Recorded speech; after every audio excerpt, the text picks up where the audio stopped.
brief inter-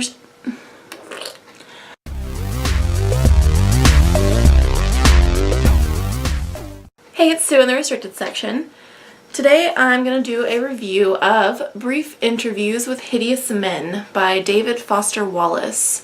And this is a collection of short stories. Some of them aren't even really exactly stories, they're just pieces, I guess you call it, but and they're all about men and their relationships with women, usually romantic or sexual relationships. And these men all kind of reveal themselves to be like hideous in some way, shape, or form. And David Foster Wallace is kind of one of those writers who I feel like a really pretentious asshole for enjoying him. But I actually did quite enjoy most of the stories in here. There was maybe one or two that I didn't care for, but yeah, I just find his writing so interesting. You never really know what you're gonna get from story to story because he's so weird and experimental, and I think he's really funny and amusing as well. I've said before how much I hate footnotes. There were some footnotes in this, but actually not nearly as many as there were in Consider the Lobster, which I read last year. But pretty much every story in this really makes you think. You can't just breeze through this quickly. I mean, I guess you can, but I think that it's best to sort of read each story and really ruminate on it and really figure out what he's trying to say and you know, form your own opinions on it as well. So yeah, I thought it's really thought-provoking. I believe the last interview in here, interview number 20, is kind of infamous, if I'm not mistaken. And that one was definitely a very interesting one. It brought up a lot of things that I never really would have thought of, and also that I don't know how I feel about it. I'll just go ahead and explain it, so if you don't want like spoilers at all for anything in here, then skip ahead. But in this story, it's a man talking about this woman who he's picked her up for like a one-night stand, and after they have sex, she tells him this story of when she was hitchhiking and a man picked her up, and the man was going to rape and murder her. Like, she kind of realized this shortly after getting into the vehicle with him.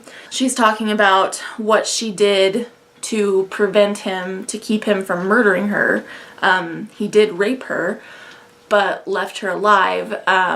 And she talks about how she had to make him see her as a person and not just as an object. And so to do that, she kind of like looked at him, made eye contact with him, and then didn't resist, like when he was raping her. Instead of resisting him or being, you know, a limp noodle or whatever, she actually was like comforting him. Yeah, it's like makes you feel really weird because she took that away from him in a way, like the whatever he was wanting out of raping someone. She kind of took that away from him by doing that. And then, you know, he got really emotional and kind of upset or whatever and ended up leaving her there. So it was really a very interesting story where you're just kind of like, I don't know what to think about that. David Foster Wallace is definitely not for everyone. We actually read this for my book club this month, and I think only myself and I think one other person even finished it because, or no, two other people I think finished it, but one of them really hated it, and I was the only one I think who like actually really liked it, and then everyone else didn't even finish it because they were like, no. But I get that. I mean, his writing is definitely weird and kind of pretentious.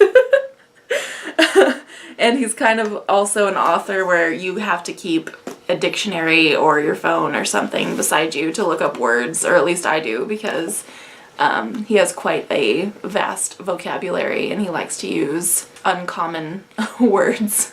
But I was kind of pleasantly surprised by this, though. I thought I would like it, but I actually think I kind of enjoyed it even more than Consider the Lobster, which I read last year, which Consider the Lobster is nonfiction, whereas this is fiction. But I don't know, I found this really enjoyable, even though it is, disturbing in parts, of course, since, considering what I just described. It definitely has some fucked up stuff in it. But it also has some really funny parts. I actually laughed out loud a couple of times while I was reading this.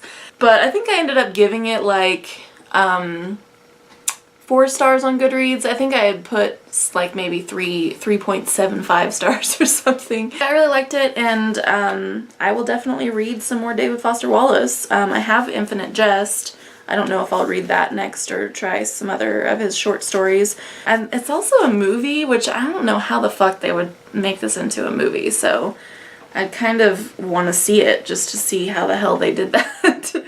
That is my review of Brief Interviews with Hideous Men. If you've read this, let me know what you thought. And there'll be links below where you can find myself and Megan other places on the internet. If you haven't subscribed yet, do it. And I'll see you guys next time. Bye.